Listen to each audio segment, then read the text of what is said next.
Muy buenas tardes, es un placer para mí estar con ustedes y les agradezco mucho a los organizadores de esta hermosa invitación de estar una vez más en un congreso similar en su hermosa isla.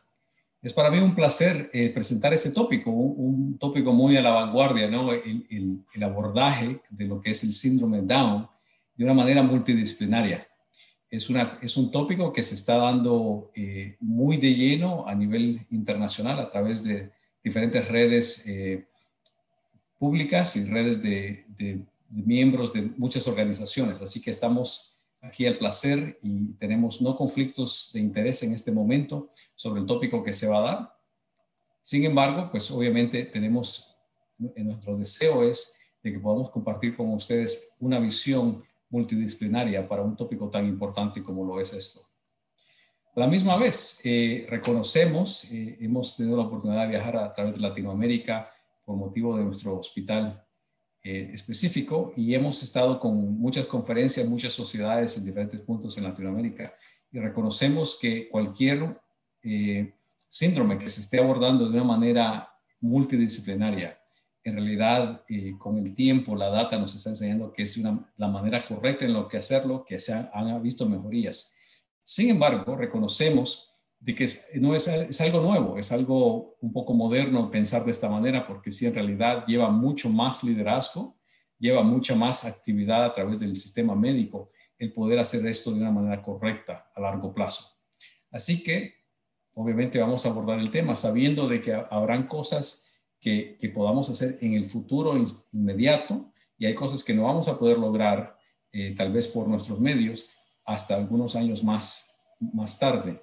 Sin embargo, es bueno comenzar en algún momento para poder lograr lo que nos proponemos, lo cual es el manejo multidisciplinario sobre el síndrome Down. Esta es una gráfica que en realidad me recuerda a todos nosotros la importancia de la articulación de servicios. En realidad, la articulación de servicios es lo más esencial y primordial sobre este tipo de tópico, que es el poder manejar un síndrome. Un síndrome no es una enfermedad, una infección ligera, no es algo que se está presentando y que el día siguiente ya va a desaparecer. Como ustedes lo saben, muchas veces estas son condiciones crónicas y tenemos que comenzar a pensar de esa manera. ¿Cómo podemos abordar un tema como este que llevará a la familia a tener dificultades a través del tiempo? Bueno, este es el esquema que estamos utilizando en la enseñanza de esto en Latinoamérica, porque nos recuerda de que en realidad el cuidado al paciente tiene que estar centrado sobre quién es el paciente en sí, quién es esa persona a la cual estamos viendo enfrente de nosotros en clínica. Además, ¿cómo interactuamos nosotros como centro médico, un centro de especialidades y el pediatra en la comunidad con la familia? Ese es el triángulo que hay que ver, la importancia de que el paciente es central. Sin embargo, la familia es la cual debe llevar el timón de manejo cuando se trata del paciente a lo largo de los años. Muchas veces pensamos que nosotros como médicos obviamente somos los responsables por el paciente. Sí, sí lo somos desde el punto de vista médico, pero a largo plazo es la familia quien está con ese paciente día con día, mes con mes, año con año. Así que tenemos que comenzar a pensar en ellos y pensar cómo van a ser ellos parte del equipo el cual estamos armando alrededor del paciente.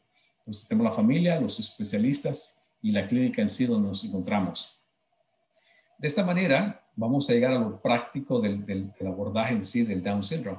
Pero antes de llegar a ese momento, quiero que veamos el esquema de lo que es el sistema médico.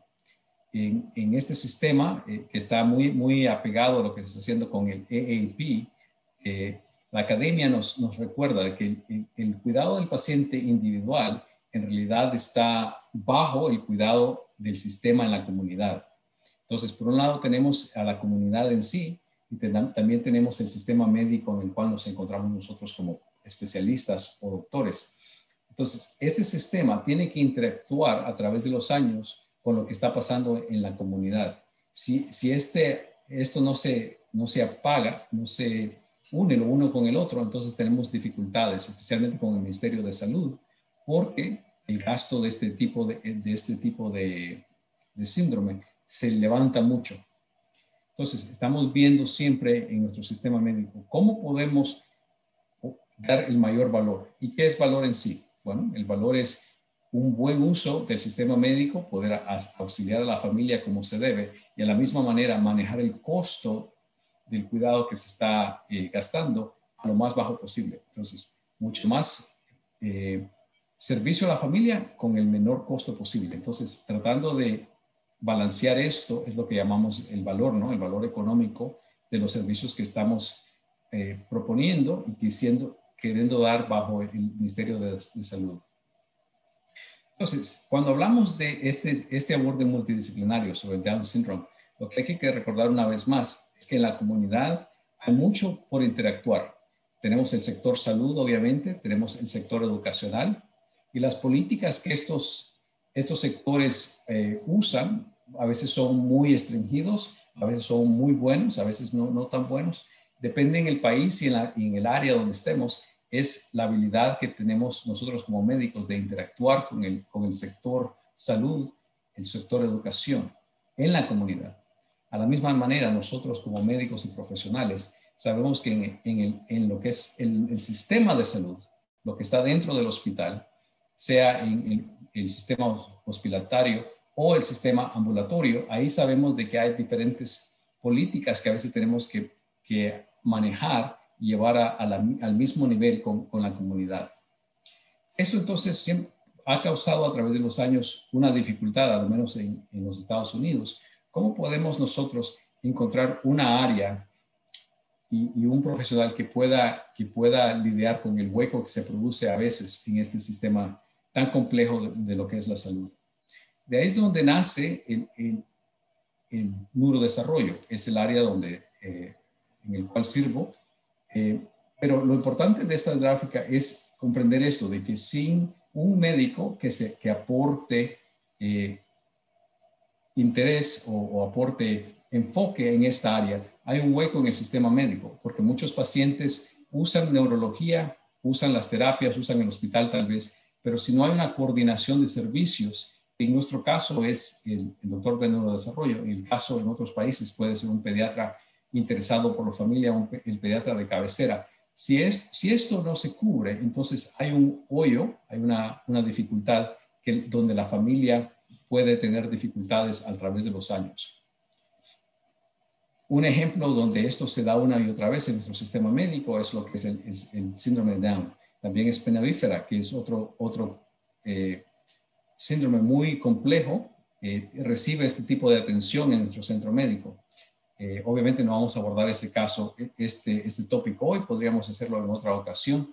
Sin embargo, lo importante y que hay que recordar es que nuestro sistema se tiene que responsabilizar por los pacientes desde el momento que están en el NICU hasta el momento que transicionan a los centros de salud de adultos. Entonces, recordemos que este es un panorama bastante amplio donde se debe llevar un sistema exacto para que el paciente pueda transicionar.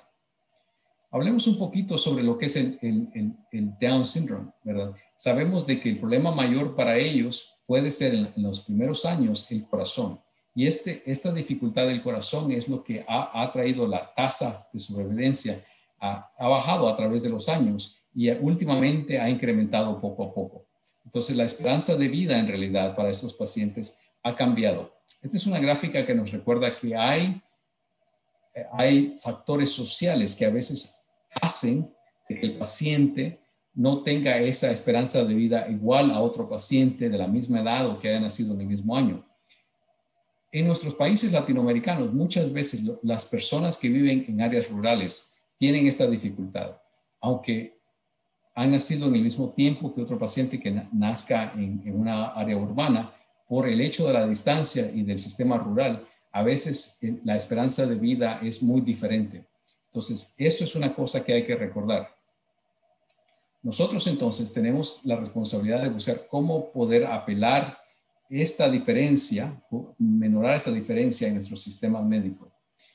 Esta diapositiva nos recuerda que el Down Syndrome ahora, la esperanza de vida ha llegado hasta los 80 años, aún más, 70, 80 años, mucho más de lo que se esperaba anteriormente.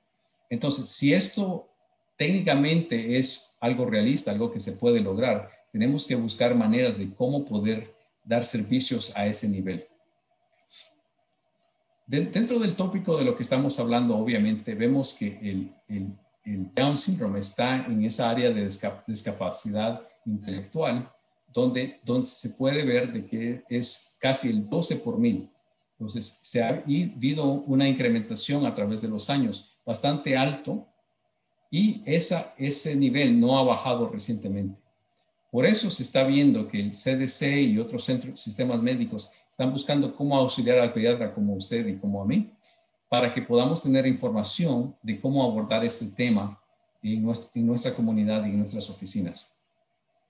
Un ejemplo de esto es un estudio que se hizo recientemente, de que de todos los pacientes que están viniendo al centro médico, que tienen Down syndrome, que han venido al centro médico, solo un 9%, en realidad 1 en 10 cada 10 pacientes están en realidad al día con el sistema, el protocolo que se ha puesto a través de la Academia de Pediatría de los Estados Unidos. Entonces, el AAP nos recuerda que solamente 1 de 10 está siendo servido como debe de ser en nuestro primer país. Entonces, esto ha llevado a la reciente publicación a través del AAP sobre el sistema de cómo abordar el paciente desde el punto de vista ambulatorio.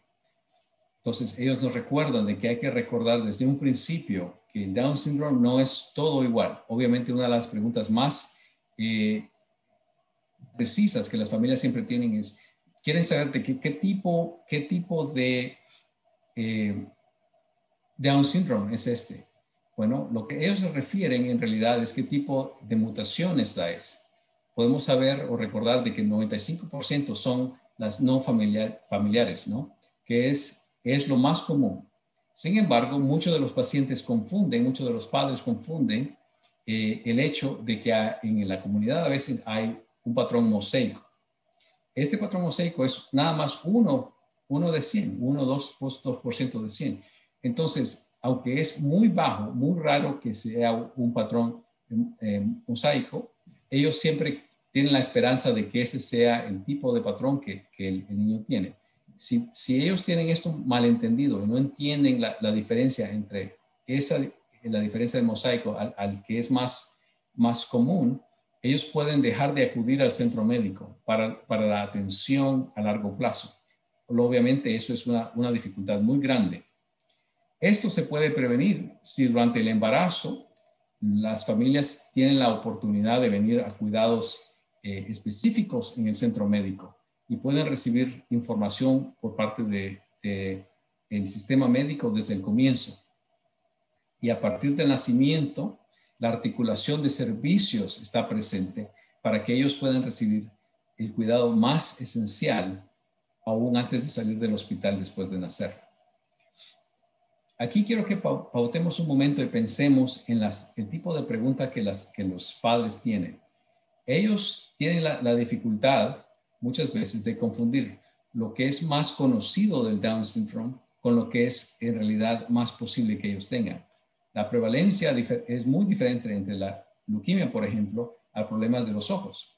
Y en realidad, cuando vemos a la literatura, centro tras centro ha publicado esto, de que en realidad el problema de los ojos, sea cual sea el problema de los ojos, sean cataratas o sea un problema que se puede resolver con lentes, es mucho más probable para los niños. Sin embargo, no es algo de que se busca cuando el niño viene a las consultas.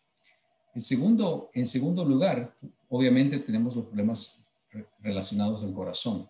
Es muy importante entonces cuando pensamos en el abordaje del Down Syndrome a nivel multidisciplinario, que el pediatra general tenga a alguien que llamar con problemas cardíacos.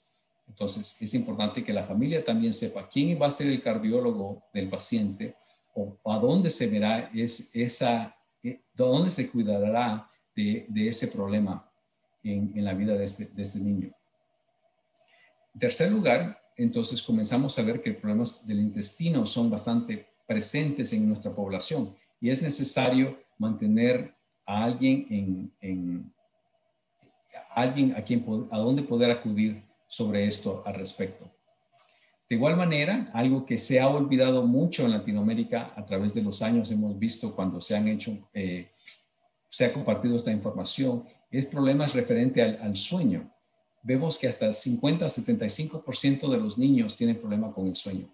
Muchas veces recordamos que tienen problema de los oídos. Obviamente, el otorrino es parte del equipo clásico de los doctores que cuidan de los niños con Down syndrome. Sin embargo, muchas veces ese mismo otorrino puede hacer estudios, puede ordenar o hacer estudios del sueño para los niños, y si se necesita algo como CPAP, ellos mismos pueden proveer este servicio después de hacer las necesarias cirugías. Sin embargo, esto es algo que se ha olvidado muchas veces. Entonces, recordemos que cuando mandemos una referencia para que el otorrino vea al niño por razón de los oídos, también le demos una consulta, hagamos una consulta referente al sueño. Esto es muy importante, especialmente a los 4 años de edad, donde la Academia de Pediatría nos invita a hacer el estudio del sueño para cada niño que tenga Down syndrome. Lo clásico siempre es el estudio de la tiroides. Obviamente hay diferentes maneras de hacer estudios de la tiroides. Esto es un porcentaje, lo quise poner así para que recordemos qué tan frecuentemente la tiroides es afectada en relación a la anemia, por ejemplo, que es lo más común que los padres nos preguntan. Ellos siempre quieren saber, ¿tiene mi niño anemia o no? Bueno, aquí podemos ver el contraste entre lo que es el problema de la tiroides con la anemia y aún más el contraste de lo que es la leucemia. Muchas veces la prensa, por decirlo así, hace muy popular el concepto de que un niño con Down syndrome va a tener leucemia, pero a la misma vez con las diapositivas y la data nos enseña de que solo es 1% de la población en sí, y en realidad dificultades como lo son los ojos, el oír, el dormir, son mucho más prevalentes en la población de la cual estamos hablando. Entonces, esto nos lleva a veces a tener que educar a la familia. Por favor, no nos vayamos a preocupar demasiado sobre la leucemia y no tener en mente lo que es el cuidado general para esta población. Lo básico y lo esencial que puede hacer el pediatra en la comunidad. Entonces, a manera de recordar antes de comenzar con el próximo tópico, quería recordarles de esta diapositiva, que es lo más esencial y lo nuevo que se dio en el cambio del nuevo protocolo. El protocolo anterior se fue publicado en el 2001. El más reciente fue en el 2011. Ya estamos a punto de ver el próximo protocolo, ¿no? Pero bajo el protocolo actual, donde estamos, estas son las áreas que han cambiado más recientemente y son importantes recordarlas. En primer lugar, lo psicosocial de los niños. Tenemos que recordar que aún en esta población, donde hay dificultades de comprensión cognitivas, es necesario recordar que la ansiedad y la depresión están presentes y son muy poco estudiadas, son muy poco pensadas. Entonces, en nuestro servicio, en nuestra clínica, vemos que esto es uno de lo más importante y más esencial que recordar durante la adolescencia. Cuando el joven, la jovencita comienza ya en sus años de adolescencia, es cuando comenzamos a notar los problemas emocionales de depresión y ansiedad en esta población. Entonces, es necesario entonces tener ese manejo multidisciplinario y tener a alguien con quien colaborar dentro del centro médico, sea psicología, sea psiquiatría o sea desarrollo. Muchos médicos nos pueden ayudar a abordar este tema. Sin embargo, no lo vamos a diagnosticar a menos que lo pensemos. Segundo, ya habíamos hablado lo importante que es el estudio del sueño, el apnea, ¿no? Si no recordamos algo de esta conferencia sobre este tópico, recordemos esto, que a los 4 años de edad es necesario hacer un estudio del sueño en esta población. Ese es un dato que mucho lo hemos olvidado recientemente y vemos que muchos niños pasan la mayoría de su tiempo sin haber recibido el estudio del sueño, lo cual hace de que ellos tengan dificultad con el aprendizaje. Tercero, anteriormente en el protocolo del 2001, muchas veces se pensaba hacer un una radiografía del cuello para ver cómo estaba el cuello, ¿no? Se sabía que el problema de la espina estaba presente. Sin embargo, aunque sigue estando presente bajo el protocolo de 2011, recordamos que no es necesario hacer una radiografía solo para chequear. ¿Por qué? Porque la habilidad de prevenir algún problema no es constante con la data, en otras maneras. En otras palabras, solamente porque el niño esté bien en ese momento, no significa que en el futuro no tendrá problemas con el cuello. Entonces, una vez más, no se recomienda hacer esa radiografía solo para chequear a ver cómo está el niño. A la misma vez, cuarto punto, es esto específicamente, que el intestino, siempre estamos pensando de que a veces hay dificultades con el estreñimiento, pero en realidad hay una enfermedad y una posibilidad de chequear para la enfermedad celiaca cada vez que podamos tener la oportunidad dentro de alguna hospitalización, dentro de la misma hospitalización o a un laboratorio que se puede ordenar de manera ambulatoria. Deberíamos de chequear si el niño comienza a tener diarrea o estreñimiento más allá de lo esperado en el contexto de la comunidad. Muchas veces sabemos de que en nuestros medios, obviamente, diarrea es bastante común. Sin embargo, si comenzamos a ver a un niño que tiene esa diarrea crónica, pensemos en esto. Una vez más, si no pensamos en ello, no lo vamos a diagnosticar. Y ya, como último punto, lo que es la curva de crecimiento, ¿no? Muchas madres siempre quieren saber cómo se compara la altura del niño con los otros niños típicos.